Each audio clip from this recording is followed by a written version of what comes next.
Setia Carita mempersembahkan kisah karya S. Hamintarja, Sepasang Ular Naga di Satu Sarang. Selamat menikmati. Salam Daya.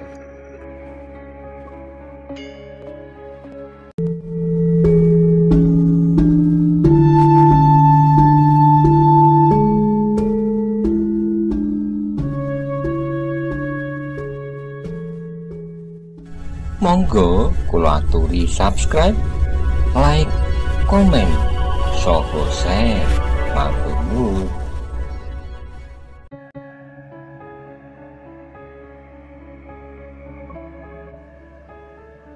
Tetapi awan hitam pun mampu bergerak secepat lawannya. Demikian kaki itu menyambar lambungnya, ia pun telah melompat surut pula. Tapak Lombo tidak mau melepaskan lawannya. Dengan serta-merta ia pun memburunya. Serangan berikutnya datang bagaikan angin prahara. Ia melangkah maju dengan pukulan tangan lurus ke depan, disusul dengan tangan yang lain. Namun, sekali lagi serangannya tidak mengenai sasaran. Awan hitam masih sempat menghindari pukulan tangannya yang dapat merontokkan tulang iga itu. Tapak Lombo menjadi semakin marah karenanya. Serangannya yang beruntun itu sama sekali tidak mengenai sasarannya. Karena itu, maka ia pun mempercepat tata geraknya dan menyerang lebih dahsyat lagi. Bertubi-tubi seperti badai yang bertiup dengan dahsyatnya, menghantam tebing pegunungan tanpa ada hentinya. Namun awan hitam benar-benar seorang yang memiliki ketangkasan yang tinggi. Ternyata serangan itu sama sekali tidak mengenai sasarannya. Gila, Tapak Lombo menggeram.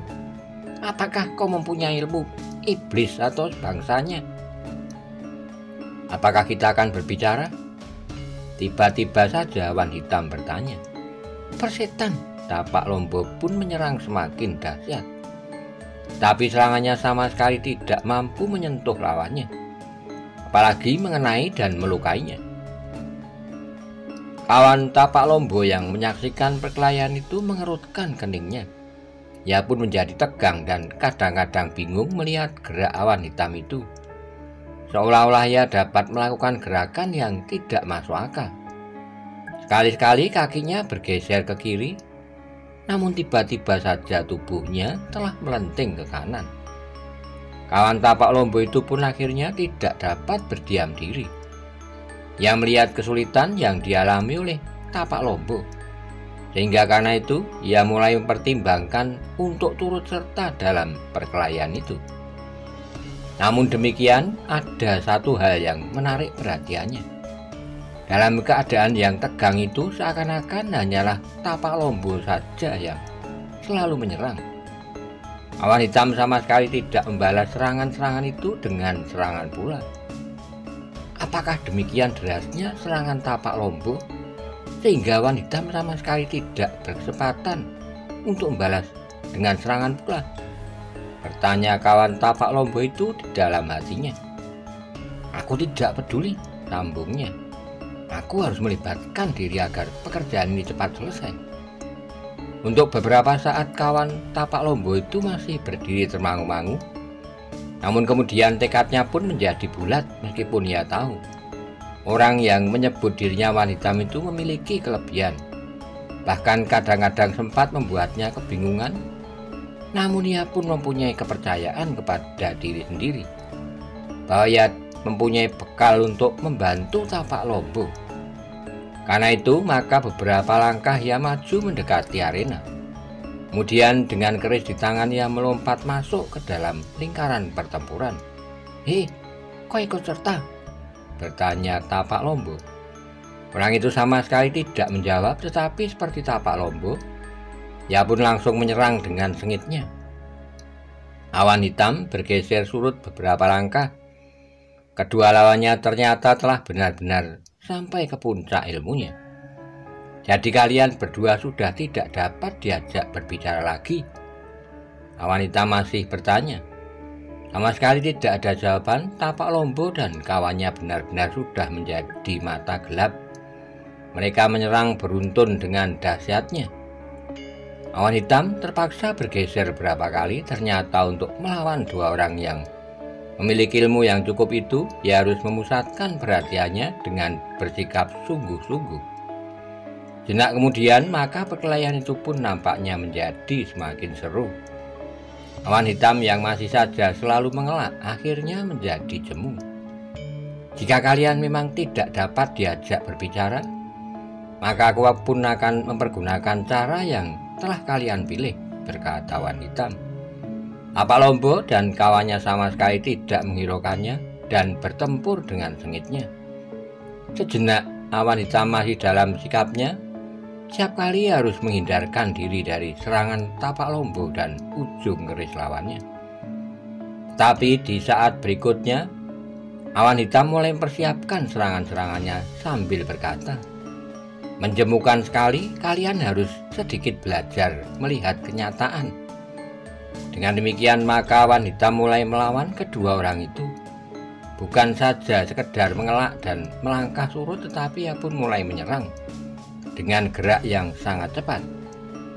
Hampir di luar akal bahwa awan hitam masih selalu dapat mengelakkan kedua serangan yang kadang-kadang datang bersamaan dengan dahsyatnya.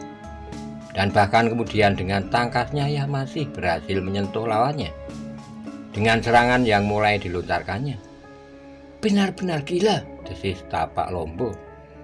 "Apakah aku berhadapan dengan Mahendra itu sendiri yang menyamar? Atau Witantra? Atau Maeswagni?" Namun pertanyaan itu dijawabnya sendiri, "Tidak, aku sudah pernah melihat mereka. Dan bagaimanapun juga ia mengenakan samaran, aku akan tetap mengenalnya." Namun lawannya itu pun benar-benar orang yang pilih tanding, yang tidak dapat disentuh oleh serangan-serangannya bersama kawannya. Bahkan kadang-kadang serangan awan hitam itulah yang dapat mengenainya. Meskipun demikian, Tapak Lombo masih bertempur terus. Ia masih belum berputus asa karena ia pun merasa dirinya memiliki ilmu yang cukup tinggi. Tetapi ia tidak dapat ingkar ketika terasa nafasnya mulai mengganggu. Ia menjadi semakin heran terhadap dirinya sendiri. Ia pernah bertempur sehari penuh tanpa berhenti sebelum lawannya tergolek di tanah dengan darah yang memancar dari lukanya. Namun kini tiba-tiba saja tenaganya seperti terhisap habis oleh tata gerak dalam puncak ilmunya yang diperas dalam perlawanannya atas orang yang menyebut dirinya awan hitam itu. Apalagi ketika sentuhan, serangan lawannya semakin sering mengenai tubuhnya. Lengannya bagaikan dicekam oleh perasaan nyeri karena pukulan awan hitam, dan tulang pahanya serasa menjadi retak ketika tumit lawannya itu mengenainya. Gila, tenagaku bagaikan terhisap habis. Tapi perkelahian itu masih berlangsung terus. Awan hitam memperhatikan keadaan lawannya dengan seksama. Dengan jari-jarinya ia berhasil menyakiti hampir seluruh tubuh kawan Tapak Lombo, sehingga di luar sadarnya ia selalu melompat menjauhi orang yang menyebut dirinya awan hitam. Dengan demikian pelawannya hampir tidak berarti sama sekali. Sedang Tapak Lombo pun menjadi semakin lama semakin lemah pula. Perasaan sakit dan nyeri telah menyentuh seluruh tubuhnya. Meskipun awan hitam tidak bersenjata, tetapi jari-jari tangannya, tumit dan sikunya, serta ujung jari kakinya seolah-olah merupakan senjata yang tidak kalah dahsyatnya dengan tajamnya ujung keris. Ada semacam penyesalan yang merambat di hati Tapak Lombo. Jika ia tidak terburu nafsu dan membiarkan orang yang menyebut dirinya awan hitam itu pergi, maka ia tidak akan terlibat dalam perkelahian yang sangat menyakitkan itu, menyakitkan hati dan menyakitkan tubuh. Tiba-tiba saja dalam keadaan itu awan hitam menggeram. "Bukankah kita sudah berjanji untuk menyelesaikan perkelahian ini dengan kematian? Nah, aku akan melaksanakan perjanjian itu sebaik-baiknya." Ancaman itu benar-benar telah menggetarkan hati Tapak Lombo dan kawannya. Tapi ternyata mereka pun bukan seorang yang lekas berputus asa dan kehilangan harga diri. Apalagi Tapak Lombo yang sama sekali tidak berhasrat untuk melarikan diri dari arena. Apalagi ia menyadari bahwa lari pun tidak akan ada artinya. Jika lawannya akan membunuhnya, maka ia pun tentu akan mati. Dan dalam saat-saat terakhir itu, ia masih akan tetap menengadahkan dadanya bahwa ia mati sebagai seorang laki-laki. Demikianlah perkelahian itu pun semakin lama menjadi semakin tidak seimbang.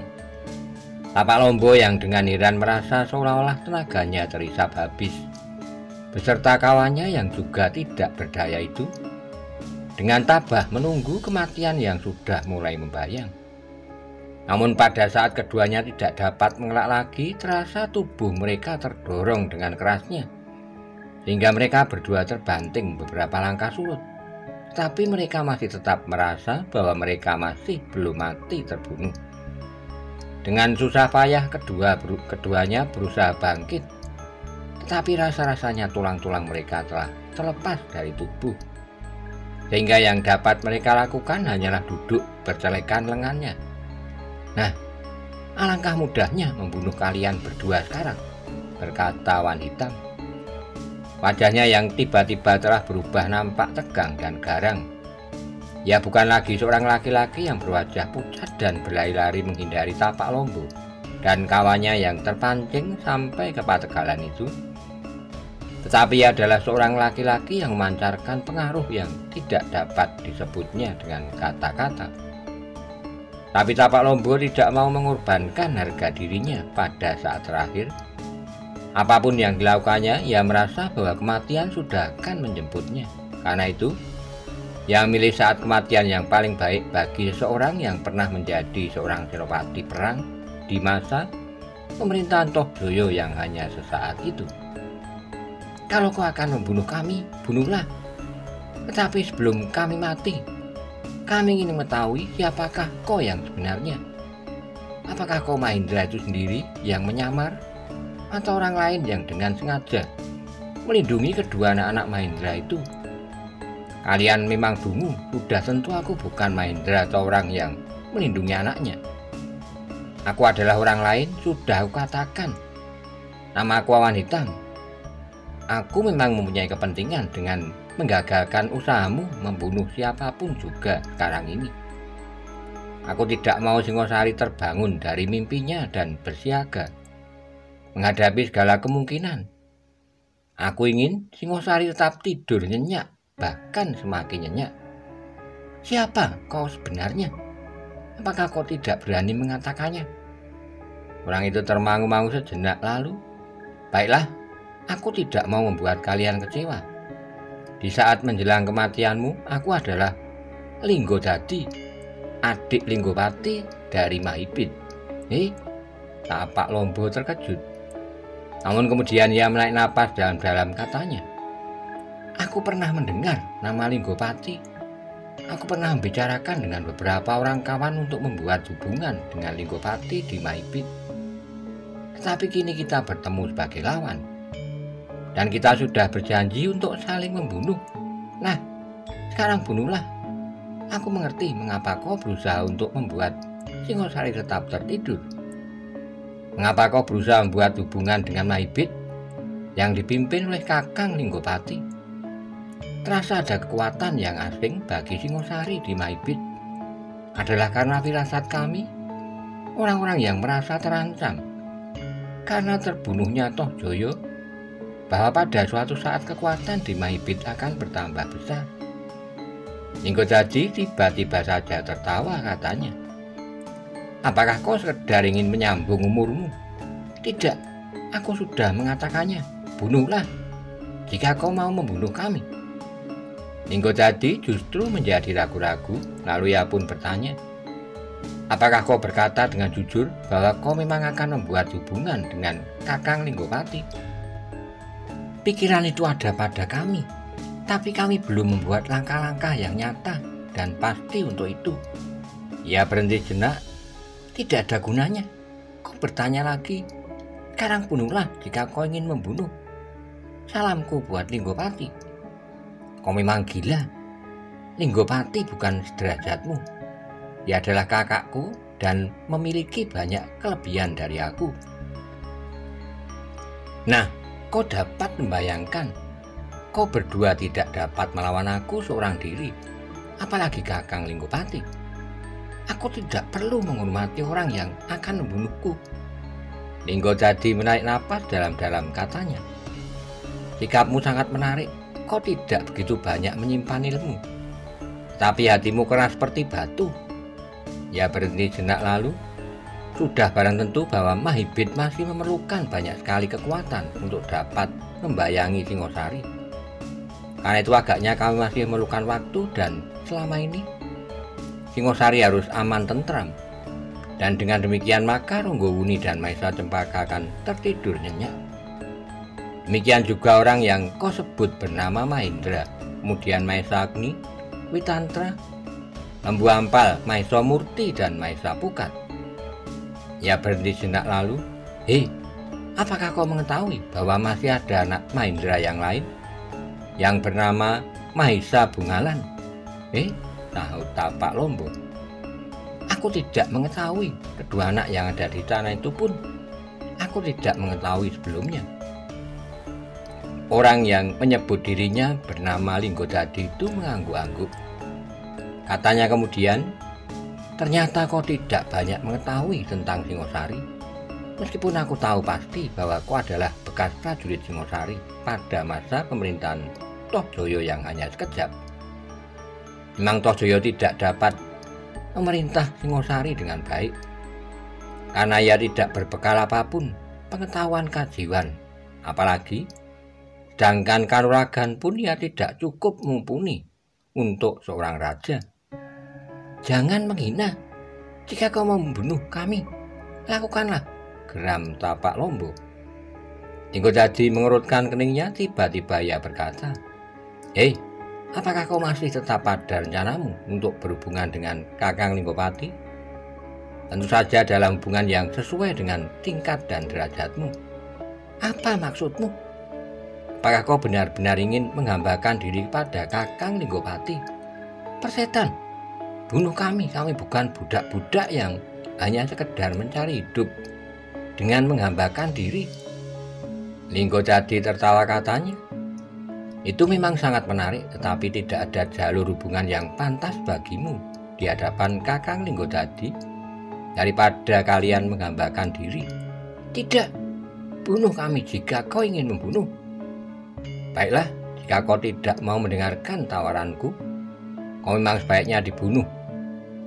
Aku dan sudah barang tentu Kakang Linggopati tidak akan membutuhkan orang seperti kau berdua. Orang yang tidak tahu diri dan dengan demikian tidak dapat menempatkan dirinya sendiri. Cukup, teriak Tapak Lombo.